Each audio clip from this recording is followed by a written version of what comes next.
एक कतरा तेल बस एक गिलास दुध च फिर बाद च नींबू या पानी पीन तो बगैर बंदा फारग नहीं जिद ना हुंदा। अस्सलाम वालेकुम रहमतुल्लाहि व बरकातुहू। आपकी खिदमत में हाजिर हकीम मोहम्मद आमिर अल मरूफ बाबा जी सन्यासी सरकार। आज का हमारा टॉपिक है नामर्दी। अंजाल का जल्दी हो जाना, मिख का इंसान के वजूद में पतला हो जाना, अंजाल यही के ऊपर रखते ही फिल फॉर इंसान का फारग हो जाना। ये वीडियो बहुत तकलीफ़ के बाइस मैं बना रहा हूँ। मेरे बहुत ज़्यादा सब्सक्राइबर ईमेल मैसेज वगैरह आ रहे थे, वरना मेरे चैनल पर ऐसी वीडियो मैं डालता ही नहीं हूँ, क्योंकि मेरे सब्सक्राइबर जितने भी हैं वो ज़्यादातर लेडीज़ हैं। और ये नुस्खा मजबूरी के तायद वो बता रहा हूँ, मालिक रहमत आ फरमाए, जिसमें तकरीबन मुझे अबूर हासिल है 27 साल से। ये वो नुस्खा है जो बादशाह लोग खाते थे, मर्दाना कमज़ोरी का। जो कहते हैं ना कि मैं लाखों करोड़ों किस्म की दवाइयाँ खा चुका हूँ, सीरम मचूने खा चुका हूँ, बड़े बड़े तगड़े कैप्सूल खाता हूँ मैं, लेकिन मेरे अंदर मर्दाना कमज़ोरी नहीं जाती। तो ये उन भाइयों के लिए बड़ा ही ख़ास एक तोहफ़ा मैं दे रहा हूँ, जिससे खुराकी और पोशाकी भी कह सकते हैं। और ये 2-4 खुराकें ही ताहयात ज़िंदगी के लिए मर्दाना कमज़ोरी अल्हम्दुलिल्लाह ख़त्म कर देगी। अगर औरत को ठंडेपन का मसला है, सर्द मजाज हसाबी मजाज में है, जिन औरतों को शहवत नहीं आती या मर्दों को पास नहीं आने देती, वो बहुत ज़्यादा बेचैन या ख़ास करके हिस्टीरिया का मसला है जिन्हें, वो भी ये 2 खुराकें इस्तेमाल करें, उनका मिजाज भी बदला जाएगा और वो मुकम्मल तरीके से मुकम्मल ठीक हो जाएगी। और रही बात मर्दों की, जो कहते हैं बड़े बड़े लामे देते हैं कि बाबा जी हमने तो दुनिया में कोई ऐसी चीज़ नहीं, या वो लोग जिन्होंने कोबरा वैगरा खा कर अपने गुर्दों का बेड़ा गर्क कर दिया है, यहाँ तक कि सांस अब चढ़ना शुरू हो गया, सांस अटकता है, तंगी सांस है। तो मर्दाना कमज़ोरी जो है वहीं की वहीं खड़ी हुई है। बजाय इंसान दवाई खाता है कि मर्दाना कमज़ोरी उसकी हल हो ये मसला, लेकिन मर्दाना कमज़ोरी के साथ साथ वो गुर्दों का मरीज़ बनते जा रहे हैं। पाकिस्तान में जितनी भी यानी कि मेडिसिन बिक रही है मेडिकल स्टोरों पर, सबसे ज़्यादा अगर बिकती है तो कोबरा और वैगरा। और खुदा का वास्ता है, उन डॉक्टरों के सामने मैं अपील करता हूँ कि नए बंदे को या नए जोड़े को ख़बरदार करें, दवाई मत दें। अगर मेडिकल स्टोर वाला 10, 20, 50 रुपये का अपने फ़ायदे के लिए मेरे मिल्लत के नौजवान मुल्क के पाकिस्तान को जितनी भी ये दवा खिलाएगा, उनके गुर्दे डैमेज होंगे भाई। अगर वो प्यार से मानते हैं कि देसी अद्वियात की तरफ आएँ, जैसे कि आज से हज़ारों साल पहले बता दिया था पाक हुसैन के पाक नाना जी ने कि ये चीज़ें जो है ये कुव्वत को बढ़ाती हैं, तो हम उन चीज़ों को नहीं खाते। जैसे कि जैतून है, अंजील है, बादाम है, वगैरह वगैरह चीज़ें हैं बहुत सारी जो कुव्वत बा में इजाफा करती हैं, लेकिन हम उस तरफ जाते नहीं हैं। हमें चाहिए अर्जेंट टीका। गोली खाओ, बीवी के पास जाओ, एक तो उनके एक ख़राब करो, एक अपने गुर्दे ख़राब करो। बाद में क्या कहते हैं, औलाद डिंगी सीधी हो रही है, पंजाबी जिन्होंने कहते हैं लूला काना लंगड़ा हो रहा है। वो मेरे प्यारे भाई, सरकार की हदीस नहीं कि जो बीजना उगना तो ही है।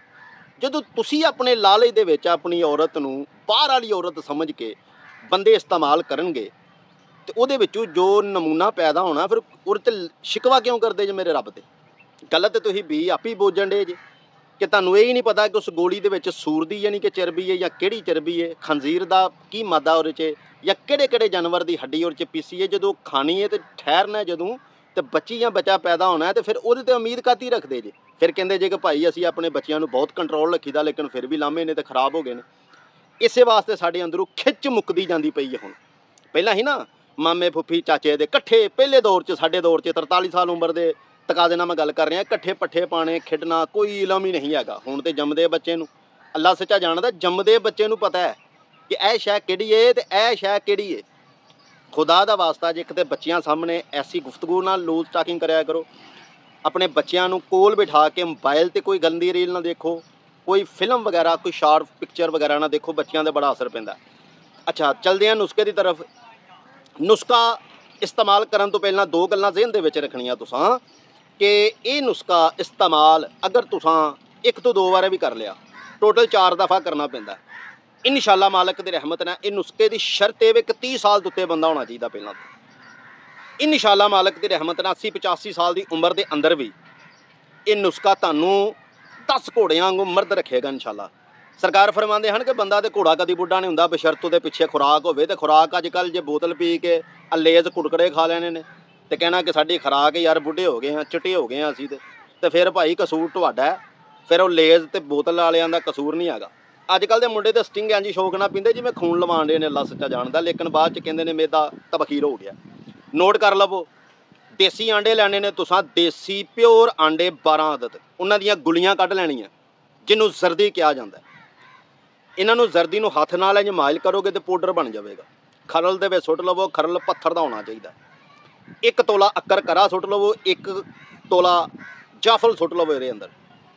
ਪਹਿਲਾਂ ਕੱਲਿਆਂ ਹਰ ਚੀਜ਼ ਨੂੰ ਲਹਿਦਾ ਖਰਲ ਕਰਨਾ, ਬਾਅਦ 'ਚ ਜ਼ਰਦੀ ਵਿੱਚ ਸੁੱਟੀ ਜਾਣੀ ਹੈ। ਇਹਨੂੰ ਖਰਲ ਕਰਨਾ ਸ਼ੁਰੂ ਕਰ ਦੇਵੋ। 1 ਤੋਲਾ ਕੇਚਵਾ ਪਿਓਰ ਹੋਵੇ 1 ਨੰਬਰ, ਤੇ 1 ਤੋਲਾ ਸ਼ਿੰਗਰ ਪਾ ਲੈਣਾ। ਅੱਛੀ ਤਰ੍ਹਾਂ ਇਹਨੂੰ ਖਰਲ ਕਰਨਾ ਸ਼ੁਰੂ ਕਰ ਲਵੋ। ਇਹਦੀ 7 ਦਿਨ ਦੀ ਰਗੜਾਈ 3 ਘੰਟੇ ਵੇ। ਚੰਗੀ ਤਰ੍ਹਾਂ ਰਗੜਾਈ ਜਦੋਂ ਹੋ ਜਾਵੇ ਇਹਦਾ ਰੰਗ ਬਦਲ ਕੇ ਸੁਰਖ ਖੂਨ ਬਣ ਜਾਵੇਗਾ। ਇਹਦੀ ਫਿਰ ਇੰਨੀ ਕੁ ਸਤਵੇਂ ਦਿਨ ਰਗੜਾਈ ਕੀਤੀ ਜਾਵੇ ਕਿ ਇਹ ਤੇਲ ਆਪਣਾ ਛੱਡਣਾ ਸ਼ੁਰੂ ਹੋ ਜਾਵੇ। ਸਾਰੀ ਚੀਜ਼ ਨੂੰ ਚੁੱਕ ਲਵੋ। ਆਟਿਆ ਇੱਕ ਲੈ ਲਵੋ, ਇੰਨਾ ਕੁ ਆਟਾ ਉਸ ਪੇੜੇ ਦੇ ਅੰਦਰ ਇਹਦੀ ਟਿੱਕੀ ਬਣਾ ਕੇ ਰੱਖ ਕੇ ਤੇ ਇਹਨੂੰ ਕੋਲਿਆਂ ਤੇ ਸਿਗੜੀ ਤੇ ਸੇਕਣਾ ਸ਼ੁਰੂ ਕਰ ਦੇਵੋ। ਜਦੋਂ ਵਿਚਲਾ ਮਾਦਾ ਠੋਸ ਹੋਣਾ ਸ਼ੁਰੂ ਹੋ ਜਾਵੇ, ਇਹਦਾ ਪਤਾਰ ਜੰਤਰ ਤੇਲ ਕੱਢ ਲਵੋ। ਅੱਲਾਹ ਪਾਕ ਰਹਿਮਤ ਆ ਫਰਮਾਏ। 1 ਕਤਰਾ ਤੇਲ ਬਸ 1 ਗਲਾਸ ਦੁੱਧ 'ਚ ਜਾਂ ਸਾਲਨ 'ਚ ਇਹਨੂੰ ਸੰਭਾਲੇਗਾ। ਉਹ ਜਿਹੜਾ ਲਗੋਟੇ ਦਾ ਸਾਫ਼ ਹੈ, ਬਾਅਦ 'ਚ ਨਿੰਬੂ ਜਾਂ ਪਾਣੀ ਪੀਣ ਤੋਂ ਬਗੈਰ ਬੰਦਾ ਫਾਰਗ ਨਹੀਂ ਜਿਹਦੇ ਨਾਲ ਹੁੰਦਾ। ਇਹ ਨੁਸਖਾ ਮੇਰਾ ਸਊਦੀਆ 'ਚ ਬੜੇ ਜਾ ਰਿਹਾ, ਅਲਹਮਦੁਲਿਲਾ ਬਾਹਰ ਦੇ ਮੁਲਕਾਂ 'ਚ ਬੜਾ ਜਾ ਰਿਹਾ। ਇਹ ਵਜੂਦ ਦਾ ਕਾਇਮ ਹੋਣਾ ਚਾਹੀਦਾ ਬੰਦਾ। ਤੇ ਟਕ ਟਕ ਦੀ ਆਵਾਜ਼ ਮਾਲਕ ਦੀ ਰਹਿਮਤ ਨਾਲ ਜਾਓ ਕਿਤੇ ਨੇਕ ਦੁਆਵਾਂ 'ਚ ਯਾਦ ਰੱਖੋਗੇ। ਪੂਰੇ ਬਰੇ ਸਗੀਰ ਤੇ ਬੜੇ ਯੂਟਿਊਬਰ ਉੱਠੇ ਨੇ, ਇਹਨਾਂ ਦੀ ਵੀਡੀਓ ਹੰਗਾਲ ਕੇ ਦੇਖ ਲਵੋ। ਐਡੇ ਕੀਮਤੀ ਨੁਸਖੇ ਨਹੀਂ ਕਿਤਾਬੀ ਪੜ੍ਹੀ ਦੱਸਣਗੇ। ਇਹ ਸਾਡੇ ਤੇ ਜੱਗ ਪੀਤਿਆ ਨੁਸਖਾ ਦੱਸ ਰਿਹਾ ਮਾਲਕ ਦੀ ਰਹਿਮਤ ਨਾਲ, ਜਿਹਦੇ ਤੇ ਮੈਨੂੰ ਬੂਰ ਹਾਸਲ ਹੈ ਮਾਲਕ ਦੀ ਰਹਿਮਤ ਨਾਲ। ਮਿਲਦੇ ਹਾਂ ਇਸੇ ਤਰ੍ਹਾਂ ਅਗਲੀ ਵੀਡੀਓ ਨਾਲ। ਦਿਲ ਮੰਨੇ ਤੇ ਚੈਨਲ ਸਬਸਕ੍ਰਾਈਬ ਕਰ ਲਿਆ ਜੇ, ਲਾਈਕ ਕਰਿਆ ਜੇ, ਵੀਡੀਓ ਸ਼ੇਅਰ ਕਰ ਦਿਆ ਜੇ। ਉਨੀ ਦੇਰ ਤੱਕ ਨੇਕ ਦੁਆਵਾਂ 'ਚ ਯਾਦ ਰੱਖਿਆ ਜੇ। ਦਰੂਦ ਆਲੇ ਮੁਹੰਮਦ ਤੇ ਅਲਹਮਦੁਲਿਲਾ ਲਾਜ਼ਮੀ ਪੜ੍ਹ ਕੇ ਕਾਇਮ ਕਰੋ। ਦਰੂਦੋ ਸਲਾਮ ਹੈ ਹੀ ਉਹਨਾਂ ਦੇ ਵੇ ਅਲਹਮਦੁਲਿਲਾ। ਉਨੀ ਦੇਰ ਤੱਕ ਨੇਕ ਦੁਆਵਾਂ 'ਚ ਯਾਦ। ਪਾਕਿਸਤਾਨ ਜ਼ਿੰਦਾਬਾਦ। ਅੱਲਾਹ ਨਿਗਹਿਬਾਨ।